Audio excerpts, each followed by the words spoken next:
Balance है और तत्व का बैलेंस, वो पहले देखना पड़े और उसके साथ उसकी एनर्जी को 100% कैसे करे, उसके सारे उपाय करने चाहिए।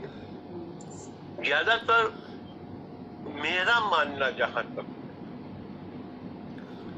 मैं रत्न उपरत्न यानी कि क्रिस्टल, जो नेचुरल स्टोन है, जमीन में से निकलता हुआ नेचुरल स्टोन है,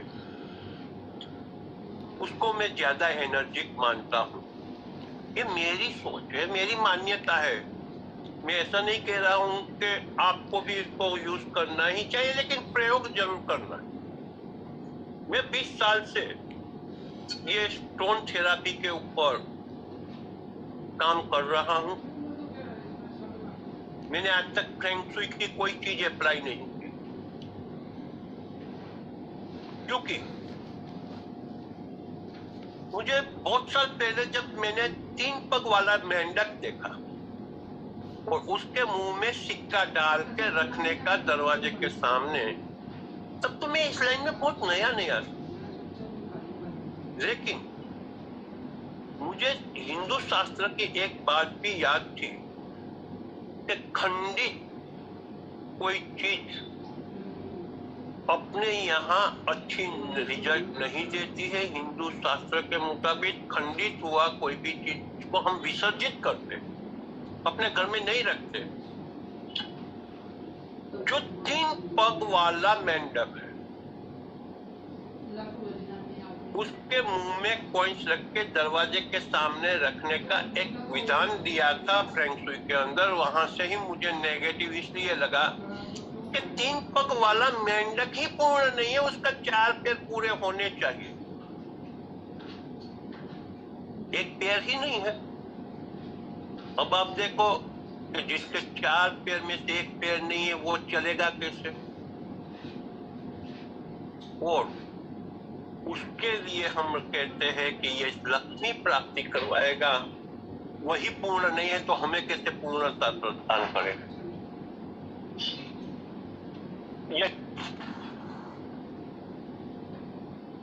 यही चीज जब मेरे दिमाग में आई कि नहीं, ये खंडित नहीं होना चाहिए, तो बहुत सारी फेंग शुई की आइटमों पे मैंने गौर किया कि जो अपने हिसाब से, अपने हिंदू शास्त्र के हिसाब से वो सही नहीं है।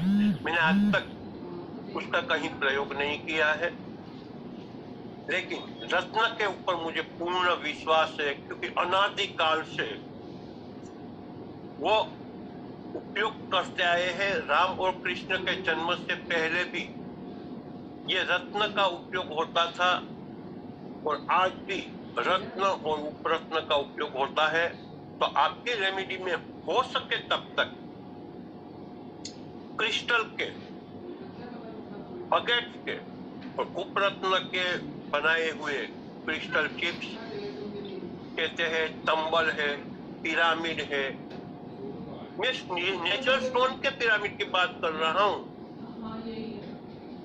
उसके साथ बॉल है, उसकी पेंसिल से, उसकी टाइल से, वहां उसके इंटीरियर को डिस्टर्ब नहीं हो, ऐसे आप सबका यूज कर सकते हो। कभी वक्त मिला तो इसके बारे में कैसे इसका यूज करना, वो भी हम डिटेल में बात करेंगे। लेकिन सबसे पहले वास्तु में जरूरी है तत्व का बैलेंस और एनर्जी का बैलेंस। तो जैसे अपनी बात हुई, ऐसे हर एक कोने और दिशा के साथ जोड़ते हुए अगर आप उस तत्व और एनर्जी को बैलेंस करोगे तो 100% शुभत्व प्राप्त करोगे। आज यहाँ पर मेरी वाणी को विराम करता हूँ। मुझे जो वक्त दिया इसके लिए मैं संस्था के और सभी का आभारी हूँ। जय श्री कृष्ण। बहुत बहुत धन्यवाद भरत भाई। हिंदू शास्त्र, वास्तु देवता और वास्तु देवता की डिग्रियां, मर्मस्थान, इस बारे में आपने काफी महत्वपूर्ण बातें हमें बताई है। पूरे वास्तु में 100% एनर्जी कैसे क्रिएट किया जा सकता है, और वो भी बिना तोड़फोड़, तत्व को बैलेंस करना कितना महत्वपूर्ण है, उसके बारे में भी आपने संक्षिप्त में हमें बताया है। और सबसे बड़ी बात, स्पीच अपनी अच्छी होनी चाहिए। और रसोई घर के बारे में भी आपने हमें बताया, बहुत बहुत धन्यवाद। आपने जो पेंटिंग की बात की, मैं खुद एक आर्टिस्ट हूँ, आपने बहुत बड़ी बात बताई है, बहुत बहुत धन्यवाद आपका। आपको जब भी पेंटिंग करना हो, अच्छे से अच्छा पेंटिंग करना हो, तो आपके घर के अग्नि कोने में बैठ के आप करोगे तो जितना बना रहे हो उनसे भी बहुत अच्छा बना पाओगे। जी जी, बहुत धन्यवाद। आपने अपनी सहज, सरल और विस्तृत रूप में आपने बताया है कि स्पीच कैसे होनी चाहिए। आपके वाणी से ही आपने ये बता दिया है। वास्तु दोष के बारे में हमें अच्छी जानकारी दी है। आपका मैं हृदय से आभार व्यक्त करती हूँ और आशा है भविष्य में भी आप हमें इसी प्रकार ज्ञानवर्धक ज्ञान देते रहेंगे, प्रदान करते रहेंगे। आपका बहुत बहुत धन्यवाद। नमस्ते। नमस्ते। कुछ लोग प्रेरणा होते हैं, कुछ लोग आदर्श होते हैं। बड़े खुशियों से भरे दिन होते हैं जब आप जैसे सब महान ज्योतिषी और मान्यवर प्रेरक लोग यहाँ इस सेमिनार में पधारते हैं। आज के प्रथम सत्र के प्रमुख अध्यक्ष माननीय श्रीयुत सुहास जी डोंगरे सर, मैं आपका स्वागत करती हूँ। आपका अल्प परिचय मैं करवा देती हूँ। माननीय सुहास जी डोंगरे सर, आप 37 साल यशस्वी क्लास 1 सिविल इंजीनियर रह चुके हैं। पारंपरिक एवं कृष्णमूर्ति पद्धति का मिलाप करते हुए भविष्य कथन की स्वयं स्थित पद्धति का निर्माण आपने किया है और उसका अध्यापन का कार्य भी आपने किया है। Indian council of astrological sciences Pune के 15 साल तक आप अध्यक्ष भी हैं। कांचीपुरम शंकराचार्य जी तथा विदेशों में भी आपका मान सम्मान आपको दिया गया है। राष्ट्रीय तथा अंतरराष्ट्रीय ज्योतिष सम्मेलनों में विचार प्रवर्तक मार्गदर्शन आपने किया है। अनेकों सम्मान और गोल्ड मेडल से आप विभूषित हैं। कृष्णमूर्ति रिसर्च एकेडमी की स्थापना आपने की है। वास्तु ज्योतिष शास्त्र परिषद के आप संस्थापक हैं।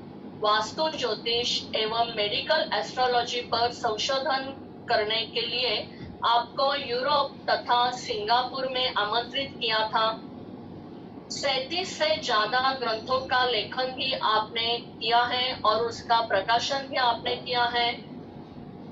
पुरस्कार प्राप्त ग्रह बोली दिवाली अंक का संपादन भी आपने किया है।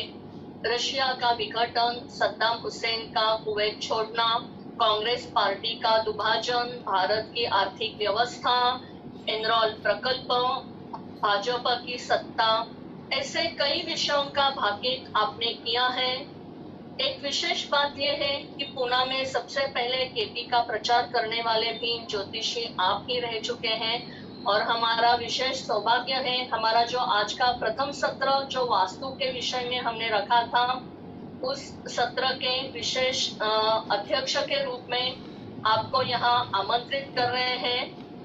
पूरा धरा भी साथ दे तो कुछ और बात है, पर आप जरा भी साथ दे तो कुछ और बात है। माननीय सुहास जी डोंगरे सर, मैं आपको आमंत्रित करती हूँ, आप अपना अध्यक्षीय मार्गदर्शन कीजिए। माननीय सुहास जी डोंगरे सर, आप। नमस्कार जी। नमस्कार जी। सुनाई नहीं रहा? माया जी, आवाज आ रही है सर की ठीक से? हाँ हाँ, आ रही है। आ रही है। Very good, very good. चलो, हेलो।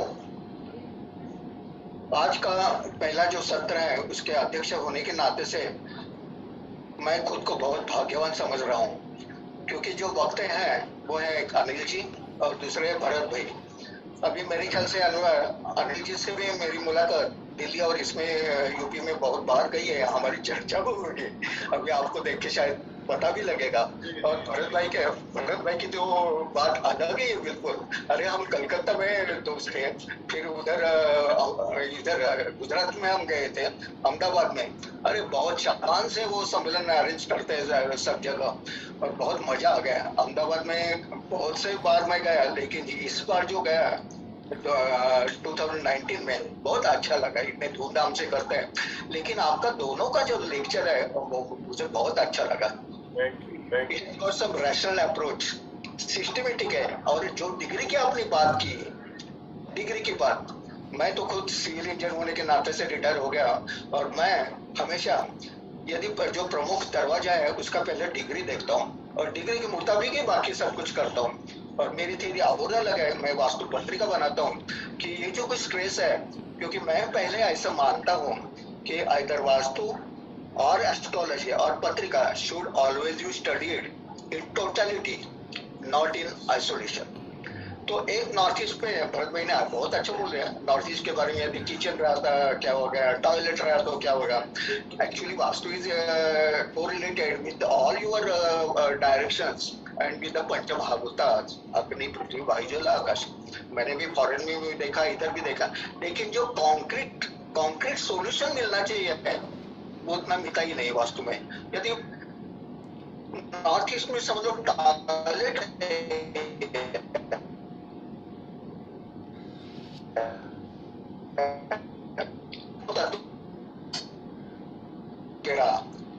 तो उसका फोर्सेस कितना एक्ट हो जाता है। ऊपर तो आकाश तत्व है, नीचे तो पृथ्वी तत्व है, तो थोड़े थोड़े से तो कम होते जा रहेगा ना। पर जो डिफरेंस ज्यादा है जो वो पहले देखना चाहिए। इसके लिए आपने जो बात करी कि बैलेंस की, बैलेंस वास्तु का बैलेंस देखना चाहिए। यदि बैलेंस ही अच्छा रहा तो ही फिर सब लोग सुखी हो जाते हैं, नहीं तो बहुत इम्पॉसिबल है उसमें। और आजकल क्या, आजकल वास्तु के बारे में बहुत से लोग जानते हैं, क्योंकि आपके जैसे बड़े लोगों ने भी बहुत कुछ भी लिखी है, बहुत प्रवचन कर। लेकिन जो सिंपल जो प्रिंसिपल्स है वो अभी आपको सबको मालूम हो गया। लेकिन सोल्यूशन समझ लो आपके लिए, विचार के लिए मैं बोल रहा हूँ कि समझ लो according to science of the vastu, suppose any structure is built up exactly according to vastu, और फिर भी they are facing some problems. How you are going to solve it? इसके लिए मैं क्या कर रहा हूँ, हमेशा वास्तु पत्रिका बनाता हूँ। अलग थ्योरी है जरा मेरी। 96 में मैंने पहले कॉन्फ्रेंस आयोजित की थी पुणे में, भरतनाट्यम मंदिर में 2 दिन का। तो वास्तु पत्रिका होने के नाते से you can get the exactly answer in that one कि कौन से क्वाड्रेंट में दोष है, अग्नि पृथ्वी वायु जल आकाश, कौन से तत्व का दोष है और उसका प्रमाण क्या है।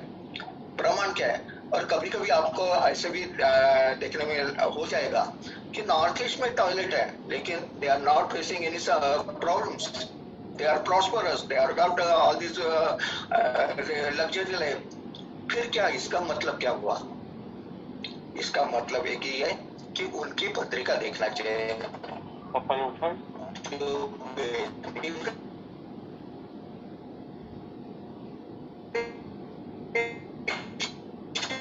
वास्तु के उनके पत्रिका तो पॉजिटिव, तो वास्तु का निगेटिव एनर्जी होके भी उसका कुछ असर नहीं हो जाता।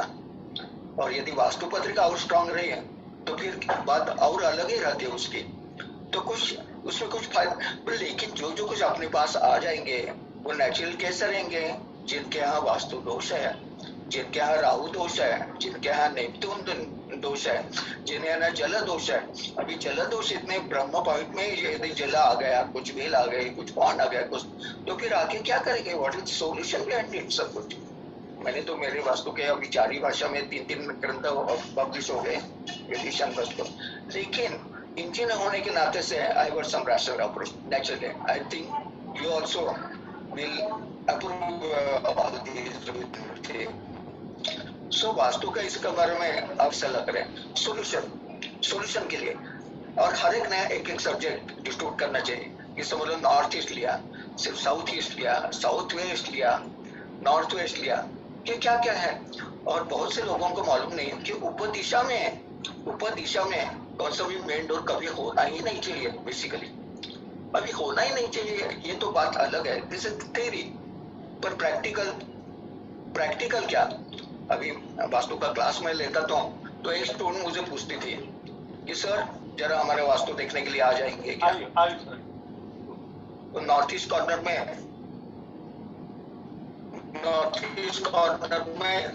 ये था, उसका दरवाजा था, मेन डोर। देखिए उनका सब कुछ प्रोफाइल देखा, उनके पहले संतान नहीं था, उनको पूरे आगे भी संतान होने की कुछ आशंका नहीं थी। वो बोले you can take it, no problem at all. तो उनको क्या चाहिए उसके मुताबिक वास्तु का प्लान होना चाहिए।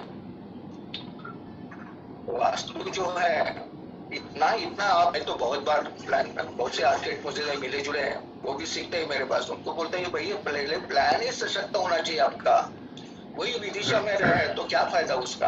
और बहुत से लोगों को अभी आर्किटेक्चर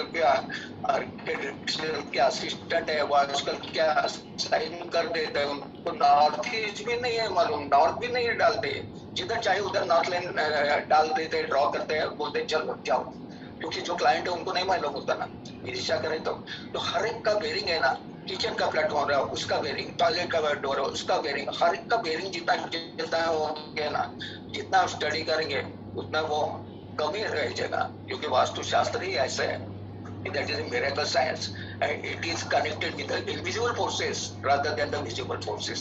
सब लोगों को मालूम है, अरे भाई ये डायरेक्शन ये ऐसा है, वो डायरेक्शन इधर, अरे भाई it's okay, but what about the forces, invisible forces, that is more important. Medical से टाइम मैं बहुत ले रहा हूँ, इसके लिए मैं मेरी वाणी को विराम देता हूँ। नमस्कार जी, नमस्कार। आजकल वास्तु हर एक के जीवन में काफी महत्वपूर्ण हिस्सा बना है। आज के इस सम्मेलन में इसलिए वास्तु विषय को अग्रस्थान दिया गया है। डोंगरे सर, आपने हमें कम समय में काफी महत्वपूर्ण बातें बताई है, आपका बहुत बहुत धन्यवाद। और अध्यक्ष का जो स्पीच है उसके बाद ज्यादा बोलना उचित भी नहीं है। हम अपना अगला सत्र अभी शुरू कर रहे हैं। उससे पहले अगले सत्र शुरू करने के पहले जो हमारी सुबह से सूत्र संचालन कर रही है वैशाली ताई, उनका मैं अल्प परिचय करवा देती हूँ। एडवोकेट वैशाली जी अत्रे 1993 से पूरे महाराष्ट्र में वकालती करती हैं। आप योग शिक्षिका हैं, प्राणिक हीलर हैं, बहुत कंट्रीज से आपके क्लाइंट हैं। वास्तुशास्त्र में वैशाली जी का गाढ़ा अभ्यास भी है। आप वैदिक वास्तु और साइंटिफिक वास्तु करती हैं। LLB, LLM, DTL, DLL and LW, post graduation diploma in human rights और कानून के कई विधाओं में आपने शिक्षा प्राप्त की है। ज्योतिष विशारद में आप गोल्ड मेडलिस्ट भी हैं। ज्योतिष पंडित, वैदिक ज्योतिष में भी आपने स्वर्ण पदक प्राप्त किया है। ज्योतिष चंद्रिका पदवी आपने हासिल की है। भारतीय गांधर्व विद्यालय की गायन परीक्षा भी आप उत्तीर्ण हैं। लाल किताब, KP, अंकगणित, मोबाइल न्यूमरोलॉजी, रमल शास्त्री, aura scanner, spell, crystal healing की आप कंसल्टेंसी भी करती हैं। अष्टक वर्ग, डाउजिंग, वाटर डाउजिंग, शिव स्वरोदय, साउंड हीलिंग, म्यूजिक हीलिंग, ऐसे कई ज्योतिष के कई विभिन्न वस्तु विषयों में आप पारंगत हैं। आपका बहुत बहुत धन्यवाद। आप हमें सूत्र संचालन के रूप में मार्गदर्शन कर रहे हैं। मैं आपको विनती करती हूँ आगे का सत्र आप। धन्यवाद माया जी, आपने बहुत ही अच्छी तरह से धन्यवाद माया जी। अभी हमारा अगला, हमारी बातें सुनाई दे रही है क्या? वैशाली मैडम, आवाज बहुत कम आ रही है। हेलो जी, आ रही है मैम। माया जी, आवाज आ रही है ना? आ रही है आवाज। हाँ, अभी के सत्र के हमारे जो वक्ता है वह है साई कुमार जी। मैं उनको को-होस्ट बनाती हूँ। अब मेरे को समझ आया भी हम जब बेहोशी से उठते हैं तो हमारे को ऐसा वैशाली मैम, आपकी आवाज नहीं आ रही है। ये साई कुमार जी, साई हेलो साई कुमार जी, रंग के हाँ वही ठीक है।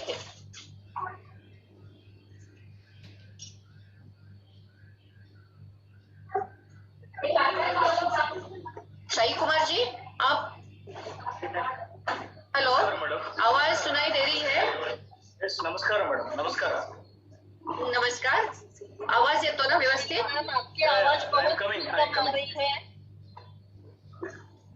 अच्छा, कोई बोल रहे हैं कि सब आ रहे हैं आवाज? हाँ, साई कुमार जी आप हो ना? नमस्ते नमस्ते, आपका ये इस सत्र में आपका स्वागत है। आपके बारे में थोड़ी सी जानकारी देना चाहूंगी। श्री के साई कुमार जी दक्षिण भारत में अरंगन साई जी ज्योतिषी के नाम में बहुत ही मशहूर है। उन्होंने देश विदेशों में जाकर अपने मैंने पहले दी थी इसको। Can I start my session? KP पद्धति, वास्तु प्रश्नों, ज्योतिष द्वारा शेयर मार्केटिंग आदि। साई कुमार जी सभी वैयक्तिक तथा कॉर्पोरेट सेक्टर में सलाहकार के रूप में कार्यरत होकर वह उन्हें उत्तम तथा फलदायी उपाय भी बताते हैं। उन्होंने तैयार की हुई पंचांग पद्धति के अनुसार की गई भविष्यवाणी एक नया मार्ग सबको दिखाती है। आपके द्वारा दिए गए वास्तु के उपाय जातकों को बहुत ही महत्वपूर्ण और मार्गदर्शक और फायदेमंद भी होते हैं। तो आइए मैं अभी साई कुमार जी से विनती करती हूँ कि वह हमें पंचांग पद्धति पे मार्गदर्शन करे। Sai Kumar sir? Yes, madam. Yes, madam. I am here. Okay. All namaskaram to all legends. My name नमस्कार। is Arangan Sai ji. I am from Tamil Nadu. I don't know Hindi. I know only English. My disciple Mr. Prem Viswanathan will explain about this Panchang Paddhati. For 2 minutes, I am introducing this Paddhati about this. First, my namaskaram to all astrologers. My heartful birthday wishes to Dadaji Chandrakant ji. My heartful thanks to Mr. Sanjay Salamgi and Prem ji and Mrs. Bhuna ji. My disciple Mr. Prem will explain in Hindi about this concept. I am from actually Tanjore that is in Tamil Nadu. There Saraswati Mahal is there. There all the manuscripts is available because of Saraboji. There I took all the hints, whatever available there, all the palm leaves, from there I took all the hints. I did in Vastu research, the same in Astro market also, or share market also. Through Vastu, we can do wonders. We can clear all the medical problems. Anybody is having any initial type of cancer problem or childless problem, we can do wonders. We can give excellent solution. That is my assurance. Another one thing, in KP, I did lot of advanced level of KP because KP and myself born in one place. Mr. Krishnamurti born in Thiruviyaru, the same place nearby I born. By God grace, I got all the knowledge from KP Astro Stalwarts. Another one thing, whatever we know that astrology, we are getting only 50 or 60% of success. But according to my research, more than 30 years, for the past 12 years, I totally dedicated my research to this Vastu and astrology. I am giving you one assurance. Whatever karma, it is very bad or it is very good, we can change. Your karma is very bad. Somebody is telling, from the beginning, when I born, from the time also till now I am facing a lot of problem means we can give excellent solution through temples. That all the temples are available in Tamil Nadu only. More than 2000 temples is available.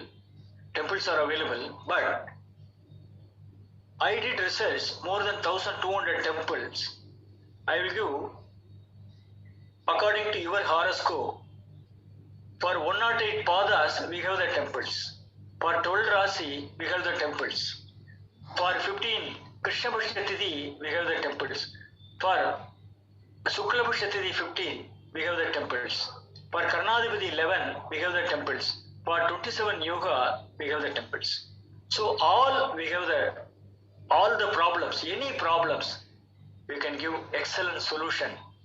For that, I got to give my explanation through Mr. Prem Viswanathan. Mr. Prem Viswanathan, please come and explain. Thanks for this golden opportunity to all the legends. Thank you. Mr. Prem, please come. Madam, please allow to Mr. Prem to speak. Mr. Prem, please unmute yourself. Madam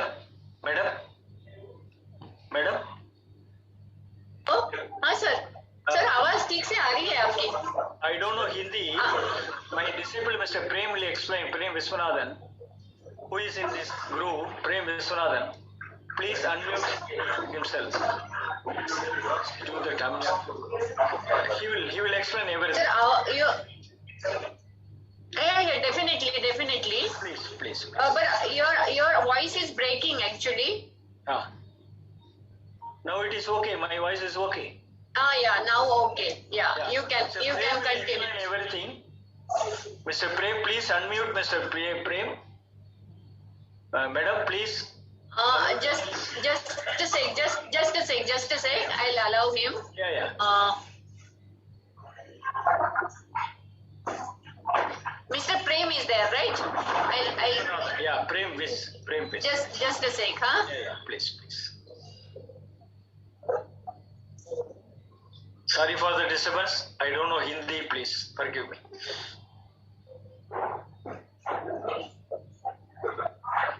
Prem Vis, right? Yeah, Prem Vis. You are right. Oh, okay.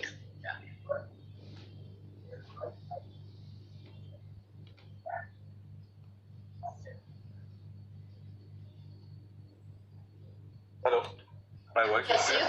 Yes. You can explain now, huh? In Hindi. Okay, ma'am. I am just sharing a presentation so that it's easy. सब लोगों को समझ में आ जाए. Yes. Please let me know अगर वो visible है. Is it clear, ma'am? Your presentation? Yeah, very much clear. We can see. Okay, thank you. So without taking much time, मैं start करता हूँ.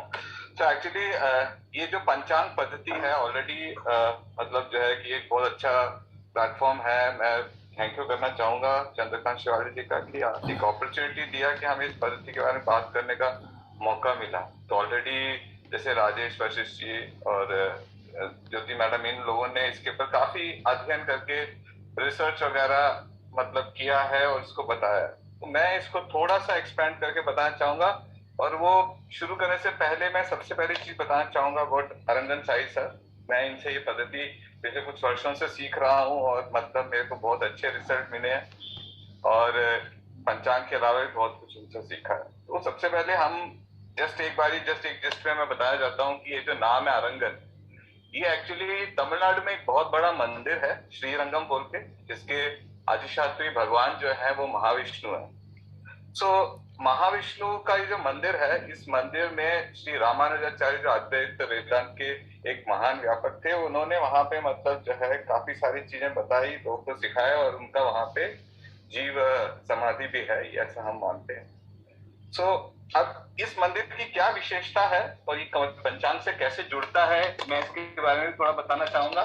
कि जिनका भी जन्म जैसे आज का नक्षत्र श्रवण है, जिनका भी जन्म रोहिणी हस्ता श्रवणा नक्षत्र में है, इन सबके लिए एक बहुत ही ज्यादा इंपॉर्टेंट मंदिर जो है वो ये श्रीरंगम का मंदिर है. मान लीजिए कि अगर आपका जन्म जो है कर्क लगन में हुआ है तो ये मंदिर आपको बहुत हेल्प करेगा अगर आप ये मंदिर विजिट करते हैं. और उसी तरीके से अगर मान लीजिए आपका लग्न जो है अगर वृश्चिक लग्न है तो भी ये मंदिर आपको बहुत ज्यादा मदद करेगा। तो ये दो चीजें मतलब जो है इस टॉक को शुरू करने से पहले मैं बताना चाहता था। और ये विश्व में सबसे बड़े मंदिरों में से एक मंदिर है। तो अगर आप लोगों को इसका मौका लगे और किसी के लाइफ में किसी के घर के परिस्थिति में बहुत सारा प्रॉब्लम है तो भी ये मंदिर विजिट कर सकते हैं। तो ये मैं मतलब जो है कि सबसे पहले बताना चाहता हूँ। नेक्स्ट चीज जो मैं टच करना चाहता हूँ वो ये है कि ये पंचांग पद्धति का यूसेज क्या है, कहाँ से शुरू हुआ, इन शॉर्ट में बताना चाहता हूँ। ऐत्रेय उपनिषद में एक जगह ये लिखा गया है कि पुरुष और प्रकृति के प्रभाव से आकाश में वायु तेज चली जिसके वजह से अग्नि हुआ, अग्नि से जल निकला और जल जो है वो सूख के पृथ्वी हुआ। तो ऐसे 5 तत्वों का ये हुआ। ऐसे ही यही सूर्य जो कि पुरुष का सूचक है और प्रकृति जो कि मतलब चंद्र का सूचक है, इसको हम लेते हैं और इससे हमने एक मतलब जो है पद्धति का निर्माण नहीं कहूंगा बट मैं ये कहूंगा एक पद्धति जिसको हमने समझा है जिससे कि मतलब हमें अच्छे रिजल्ट्स मिल रहे हैं, उसको हम पंचांग पद्धति करते हैं। इस पद्धति में अगर आप देखेंगे तो जो सबसे मेन चीज जो हमने यूटिलाइज किया है वो पंचांग के 5 अंग है। तो जैसे तिथि हो गया, वार हो गया, नक्षत्र हो गया, योग हो गया, करण हो गया।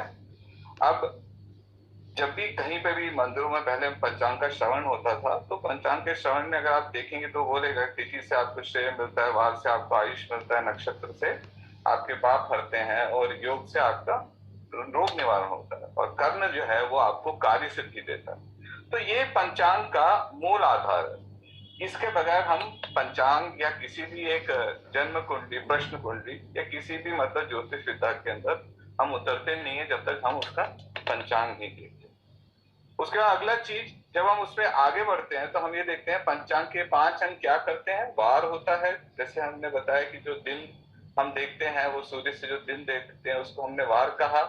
जहां पे चंद्र स्थित होता है उसको हमने नक्षत्र कहा। तो राशि मंडल जो कि काल पुरुष की राशियां होती हैं और जो नक्षत्र जो कि कभी भी अपना जगह नहीं बदलते, इन दोनों को हम सबसे मेन फैक्टर्स मानते हैं, सबसे ऐसी चीज मानते हैं जिससे हम कोई भी प्रेडिक्शन निकाल सकते हैं। उसके बाद जो अगली चीज आती है वो आता है योग। सूर्य को और चंद्र को जोड़ते हैं, उसके साथ हम मतलब जो है एक कांस्टेंट ऐड करते हैं और एक योग नक्षत्र निकलता है जो आपकी जिंदगी में आपको हमेशा मदद देता है। तो जो ग्रह उस नक्षत्र पे होता है उसको हम योगी कहते हैं, उसके 7वें भाव में जो ये पड़ता है उसको हम अवयोगी कहते हैं। इसी तरह चंद्र से सूर्य के बीच के डिस्टेंस को हम तिथि करते हैं। तो हमने सूर्य चंद्र को जोड़ के योग निकाला, चंद्र से सूर्य को घटा के हमने तिथि निकाली और हर तिथि जो है वो 12 डिग्री की होती है, उसका आधा करके हमने कर्ण निकाला। अब ये जो वार है, वार को 2 तरीके से मतलब पंचांग में यूज किया जाता है। सबसे बड़ी चीज है कि वार हमें पता है कि सूर्य के बाद चंद्र का वार आया, मंगल का वार आया, बुध का वार आया, गुरु का वार आया, ऐसे चलता है। तो वाराधिपति जो है आपको जिंदगी में हमेशा एक तरक्की दिलाता है और आपको आगे बढ़ा के लेके जाता है और वार का ही प्रतिबिंब होता है ओरा, जिसको कि हम मतलब जो आप कह सकते हैं कि घंटे का डिवीजन है। सो ये दोनों चीजें जो हैं आपको पूरे दिन में और हर कुंडली में कहीं ना कहीं मदद करती हुई मिलती है। तो ये जो पूरा रिसर्च है इसके ऊपर ये सर ने मतलब जो है काफी ग्रंथों से निकाल के जोड़ के इस पद्धति में लेके आए। उसके बाद अगली चीज जो हम टच करते हैं वो तिथि टच करते हैं। तो तिथि के बारे में ऑलरेडी मतलब राजेश जी बता चुके हैं कि जैसे अगर आपका जन्म प्रथमा तिथि में है तो आपकी तुला राशि और मकर राशि 0 हो जाती है। सो ये काल पुरुष की 2 राशियां जो हैं ये आपको आपकी कुंडली में फल नहीं देंगी, ये हमें तिथि से पता चल जाता है और इसी को हम जाके मतलब या किसी जन्म जातक या मतलब जो प्रश्न कुंडली पे लगाते हैं तो हमें इसके अच्छे परिणाम मिलते हैं। हम किसी भी व्यक्ति के जो मुख्य प्रॉब्लम्स हैं उनको हम मतलब टच कर लेते हैं इस तिथि के थ्रू। उसके बाद जो हम अगली चीज पे आते हैं, करण पे आते हैं। तिथि का जैसे मैंने कहा आधा करण है, तो मतलब हर तिथि में 2 करण होते हैं। तो हर करण का एक नाम होता है, जैसे बावक कर्ण है, बालव कर्ण है, गौलव कर्ण है, तैतुल्य कर्ण है, गर्जे कर्ण है, वनिजय कर्ण है, भद्रई, शकुनी, चतुष्पद, नाग, सो ये सारे के सारे हमारे कर्ण है। अब इन कर्णों का एक आधिपत्य ग्रह है इस अधिपत्य ग्रह को भी हम कुंडली में देखते हैं कि ये हमें लिए कैसे हमारी मदद कर रहा है। हमेशा हम ये मान के चलते हैं, चाहे वो वाराधिपति हो गया, चाहे वो मतलब कर्णाधिपति हो गया, चाहे वो योगी ग्रह हो गया, उपयोगी ग्रह, ये सब हमें हमेशा मदद करने के लिए तैयार रहते हैं। उसी तरह जो हमारा अवियोगी ग्रह हो गया, तिथि शून्याधिपति हो गए, ये सब मतलब हमारे लिए कुछ ना कुछ मुसीबत या दिक्कत प्रोड्यूस करते हैं। इसके बाद जो हम अगली चीज पे जाते हैं वो है हमारे नित्य योग। सूर्य चंद्र जो है हमेशा मतलब जो है एक योग बनाते रहते हैं। जैसे आज जो है शुक्र का सौभाग्य नाम योग आज चल रहा है, तो आप देखेंगे कि मतलब जो है आज के दिन पे हम कोई कार्य करते हैं तो उसका एक शुभ परिणाम होता है। उसका कारण क्या है कि इसका योगी ग्रह जो है वो शुक्र है। तो ये नित्य योग जो है हमें हर कुंडली में देखना चाहिए। और इसके साथ साथ इस पद्धति में हम एक चीज और देखते हैं जिसको हम कहते हैं बंध। तो बंध के लिए हम क्या है कि मूल नक्षत्र तक, जन्म नक्षत्र से मूल नक्षत्र तक गिनते हैं। फिर उसके बाद पूर्वाषाढ़ा नक्षत्र जो कि मूल का अगला नक्षत्र है, वहां से उतने नक्षत्र आगे तक गिनते हैं। तो हमें एक राशि और एक नक्षत्राधिपति मिलता है जो कि हमारे जीवन में कुछ ना कुछ प्रॉब्लम्स क्रिएट करता है, हमें दिक्कत देता है, और इसका जो इफेक्ट होता है वो डायरेक्ट हमारे कर्म के ऊपर होता है। तो जैसे हम देखेंगे सूर्य जिस भी नक्षत्र में होता है वो हमारे डायरेक्टली हमें हमारे पूर्वजों से जो भी कर्म मिला हुआ उसको वो इंडिकेट कर रहा है। इसलिए हम इस बंध राशि को और इस बंध नक्षत्राधिपति और उसके राशि स्वामी को बहुत ज्यादा इंपॉर्टेंस देते हैं। तो ये चीजें हम पंचांग पद्धति में प्राइमरली और जिसे कहते हैं कि मूलतः रूप में हम इसको सबसे ज्यादा इस्तेमाल करते हैं।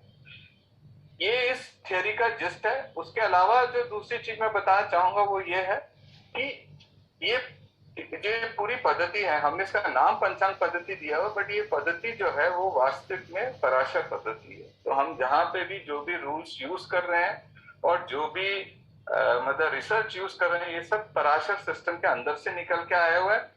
ये आपको बृहद पराशर में नहीं मिलेगा, परंतु ये उन ग्रंथों से निकला हुआ है जो ऑलरेडी पराशर के ऊपर लिखी गई हैं, और जो जैसे सर ने बताया कि मतलब वेरियस लाइब्रेरीज जो इंडिया में है उनके अंदर से इन्होंने करेक्ट करके इसको जोड़ के ये पद्धति का निर्माण किया। अब क्योंकि ऑलरेडी मतलब जो है कि ऑलरेडी सब लोग इसके बारे में ज्यादा बात कर चुके हैं, तो मैं थोड़ा सा इन डिटेल जानना चाहूंगा कि ये कैसे काम करता है। तो मान लीजिए कि अगर आपके पास कोई जन्म पत्रिका आई और उस जन्म पत्रिका में आपने देखा कि किसी का जैसे जो पहला योग है, तो सबसे पहला नित्य योग है वो विश्वकुंभ नाम योग है। तो विश्वकुंभ नाम योग जो है वो उस योग का जो योगी ग्रह है वो शनि है, और ये पुष्य नक्षत्र में इस योग का उद्भव होता है। तो हम यहाँ पे क्या करते हैं, एक योग को नक्षत्र के साथ जोड़ते हैं और योग जिस राशि में हो तो उस अधिपति को भी लेते हैं, उसके बाद जोड़ के ये गणना करते हैं कि इस पर्टिकुलर योग का क्या इफेक्ट होगा। तो मैंने सोचा कि यहाँ पे इतने सारे विद्वान लोग हैं तो हमें कुछ डिफरेंट चीज में बात करनी चाहिए। तो मैं कोशिश करूंगा, क्योंकि मेरा प्रेजेंटेशन एक दूसरे कंटेक्स्ट में था, मुझे लगा शायद नई पद्धति है, और यहाँ आने के बाद मुझे पता चला कि काफी सारे लोगों को इसका पता है, तो मैं थोड़ा सा डिफरेंट लेके चलूंगा। तो जैसे ही आप देखेंगे विश्वकंभ योग में पुष्य नक्षत्र में ये, क्योंकि ये योग शुरू होता है, इसलिए पुष्य नक्षत्र का अर्थ यही है कि जो भी काम दोबारा दोबारा हो। तो पुष्य नक्षत्र में एक ग्रह है तो वो आपको उस काम को दोबारा दोबारा कराएगा। विश्वकुंभ योग जो है इसका मतलब है कि वो कर्क राशि में ये योग पड़ा हुआ है, तो इसका मतलब वो आदमी जो है घर दो बारी बना सकता है, कार्य दो बारी कर सकता है, उसके जीवन में बहुत सारी घटनाएं बार बार होती है, उसको बहुत सारे एफर्ट्स बार बार करने पड़ते हैं। हमें इस योग से ये एक चीज साफ पता चल जाती है। तो अगर आप कहीं पे भी पुष्य नक्षत्र में कोई ग्रह देखते हैं तो आपके माइंड में ये चीज फटाफट क्लिक हो सकती है कि पुष्य योग मुझे क्या क्या रिसर्च दे रहा है। दूसरी चीज जो मैं टच करना चाहूंगा वो, जैसे हम विश्वकुंभ नाम योग देख रहे हैं वैसे ही गंड नाम योग है, अतिगंड नाम योग होते हैं। तो इन योगों का क्या रोल है हमारे लाइफ में, क्योंकि हम रोज पंचांग में इनको देख रहे होंगे, बट इन योगों का बहुत बड़ा इम्पैक्ट हमारी लाइफ में होता है। तो जैसे गंड नाम योग जिसका भी है, आप देखेंगे उसकी लाइफ में उसको बहुत सारे रोग जो हैं वो लगने के बहुत सारे चांसेस हैं। क्यों? क्योंकि शनि यहाँ पे रोग का भी कारक है। चंद्रमा आप देखेंगे यहाँ पे शरीर का जो है आपके एनर्जी का कारक है, आपके मतलब जो है कि खून के संचार को मतलब वो कंट्रोल करता है। तो जैसे ही गंड नाम योग हो गया, आपको ये पता चल जाएगा कि यहाँ पे इसकी जिंदगी में कुछ ना कुछ रोग की प्रवृत्ति जो है वो अधिक होगी।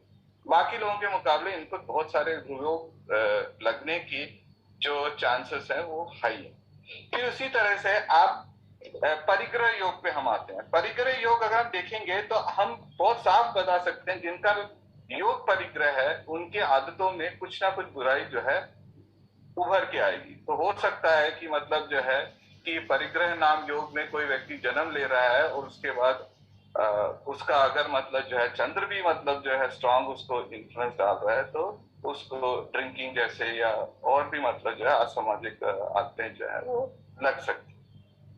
उसी तरह अगला योग हम देख रहे हैं यहाँ पे प्रीति नाम योग है।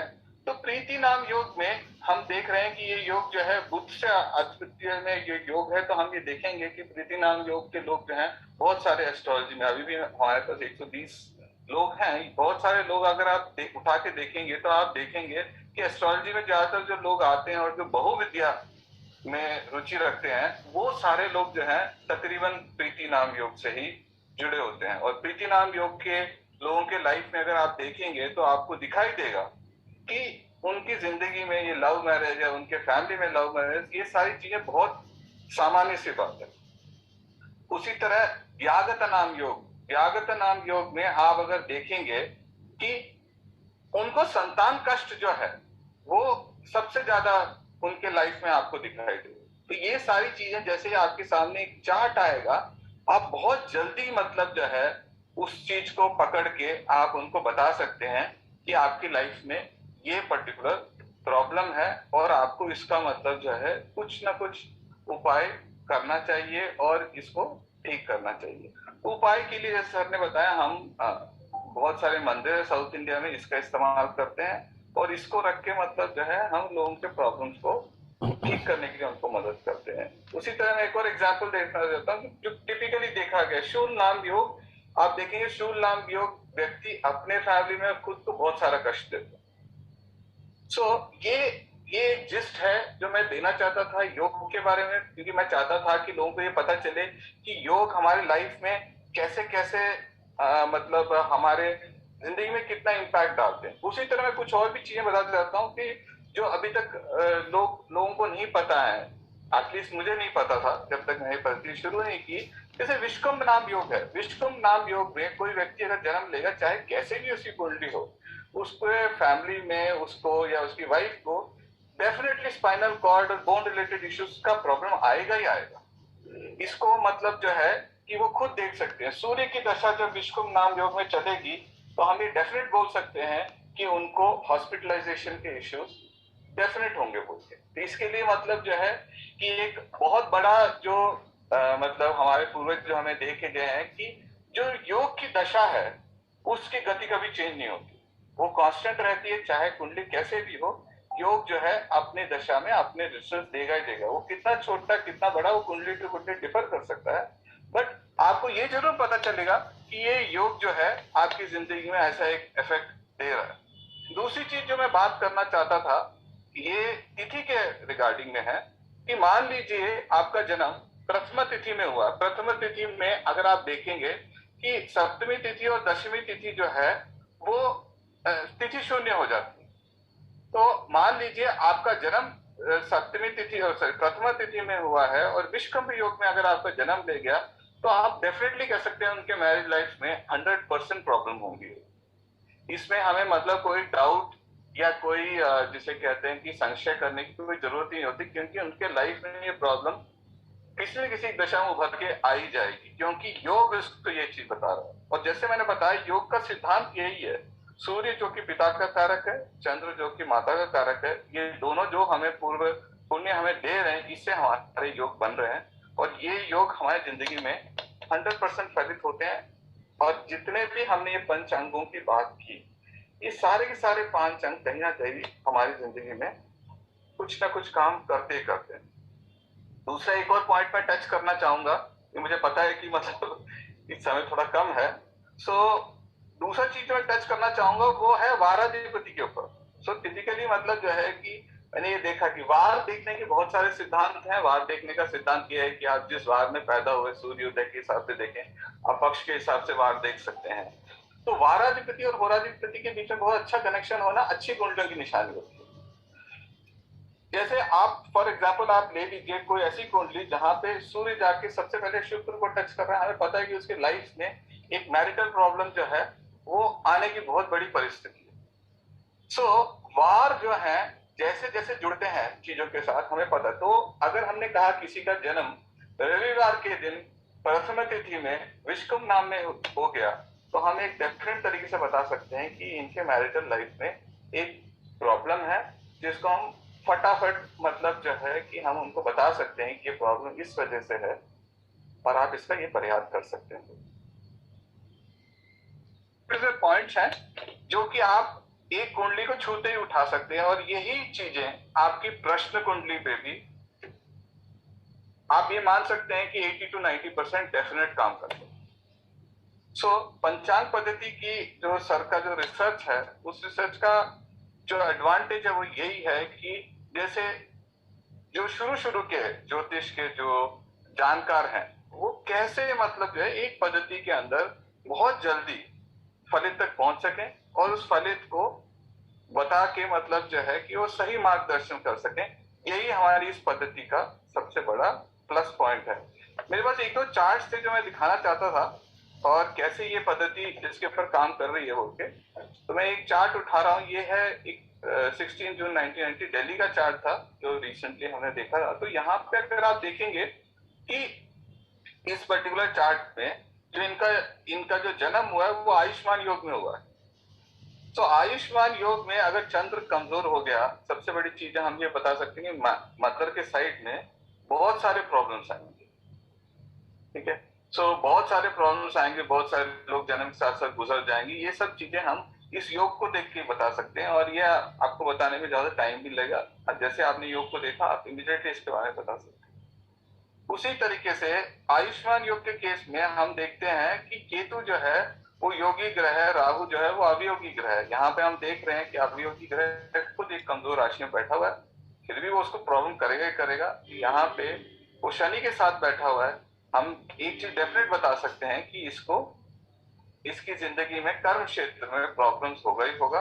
और दूसरी चीज जो हम डेफिनेटली बता सकते हैं, शादी के बाद इसके वाइफ को भी मतलब हेल्थ इश्यूज हो सकते हैं, इसको हेल्थ इश्यूज हो सकते हैं। ये भी हम ट्रिगर कर सकते हैं अगर हमें एक बार ये पता चल जाए कि इसका योगी अवयोगी ग्रह क्या है। दूसरा एक और चीज है जो रेयरली टच होता है और मैं बहुत जल्दी उसको भी टच करना चाहूंगा, वो है कर्णाधिपति। यहाँ पे आप देखेंगे इस जातक का कर्णाधिपति राहु है। क्योंकि इसका कर्णाधिपति राहु है और ये छठे भाव में बैठा है, ये नौकरियां बदलता रहता है, इसको नौकरी मिलती रहती है, बट अभी भी ये अपनी नौकरी अपने वर्किंग लाइफ में स्टेबलाइज नहीं हो पा रहा। कारण अगर हम देखते हैं तो हमें यहाँ पे साफ दिखता है कि इसकी जो बंध राशि है, इसकी बंध राशि जो है वो मिथुन राशि में पड़ती है, जो कि बुध की राशि है, और बुध जो है वो 10वें स्थान में बैठा। तो ऐसे हम अलग अलग चार्ट्स पे यही कर्णाधिपति, योगाधिपति, अवयोगी, तिथि शून्याधिपति आपको डिफरेंट रिजल्ट्स देते रहते हैं। क्योंकि लगन बदलता है, उसके हिसाब से काल पुरुष की राशियां अलग अलग घरों को पकड़ लेती हैं। तो जैसे वो भाव बदल जाते हैं उसी हिसाब से आपके फल भी जो है वो बदलते जाते हैं। सो इसी के साथ मेरे पास एक दो चार्ट है, अगर टाइम है तो मैं उसको टच करना चाहूंगा, नहीं तो मैं यहीं पे रुकता हूँ। बारे में आपका अलग सा लेक्चर जरूर होना चाहिए सर, लेकिन अभी बहुत सारे वक्ताएं अब हमारे पास है तो मैं माफी चाहूंगी। बहुत इंटरेस्टिंग आपने जो पंचांग पद्धति के द्वारा जो भविष्यवाणी जो आप बता रहे हो, और बेसिकली ये मेडिकल फील्ड का ये बहुत ही अच्छा आपने तरीका बताया है। इस पे हम जरूर काम करेंगे सर, हमारे दादाजी से भी बात करेंगे कि आपका एक लेक्चर इस पे हो। हाँ, बहुत अच्छी तरह से आपने मार्गदर्शन किया है, बहुत कम समय में। हाँ, 5 मिनट में मैं इसको जस्ट क्लोज करता हूँ मैडम, सो दैट ये आपके लिए थोड़ा सा यूजफुल रहे, स्पेशली जो लोग इसको पहली बार देख रहे हैं। तो जैसे मैं एक पॉइंट और टच करना चाहता था, जैसे हमने बंध अधिपति की बात की, यहाँ बंध अधिपति जो है वो बुध है। बट अगर कोई हमारे पास ये चार्ट लेके आता है और अगर हमें ये बताना है कि इसके चार्ट में इसको क्या मेडिकल इश्यूज हो सकते हैं, तो भी बहुत सिंपल है। आप देखेंगे बंद राशि जो है मिथुन है, बंद राशि में सूर्य बैठा हुआ है, गुरु बैठा हुआ है, तो हम ये डेफिनेटली कह सकते हैं इसको बोन्स का प्रॉब्लम हो सकता है, इसको ENT का प्रॉब्लम हो सकता है, और इसको मतलब जो है स्टमक रिलेटेड प्रॉब्लम हो सकता है। अब इनमें से सबसे ज्यादा और मोस्ट पावरफुल प्रॉब्लम क्या होगा, वो हम इस हिसाब से बता सकते हैं कि हमें पता है कि इस पर्टिकुलर चार्ट में अगर आप देखेंगे कि गुरु का जो बल है वो सबसे ज्यादा क्षीण हो रहा है, तो हम ये बोलेंगे कि यहाँ पे इसको गुरु की जो बीमारी है वो मैक्सिमम इसको इम्पैक्ट कर सकती है। ऐसे मतलब हर राशि, बंद राशि में जब कोई ग्रह जाता है उसको वो पर्टिकुलर बीमारी वो दे देता है। तो ये एक और विशेषता है इस पद्धति की।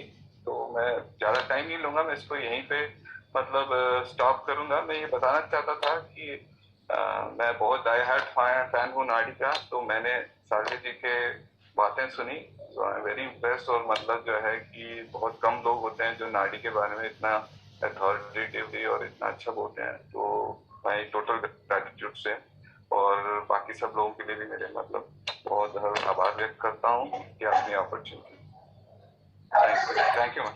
Thank you very much. बहुत बहुत धन्यवाद सर आपका, बहुत अच्छी तरह से आपने एक्सप्लेन किया है। सभी वक्ताएं बहुत सारे आपको मैसेज करके बता भी रहे हैं अच्छा हो रहा है करके, वेरी गुड। अभी नेक्स्ट टाइम हम जरूर आपको वापस आपकी कार्यशाला के लिए हम आपको आमंत्रित करेंगे। धन्यवाद Sai sir ji. All credits to sir ma'am.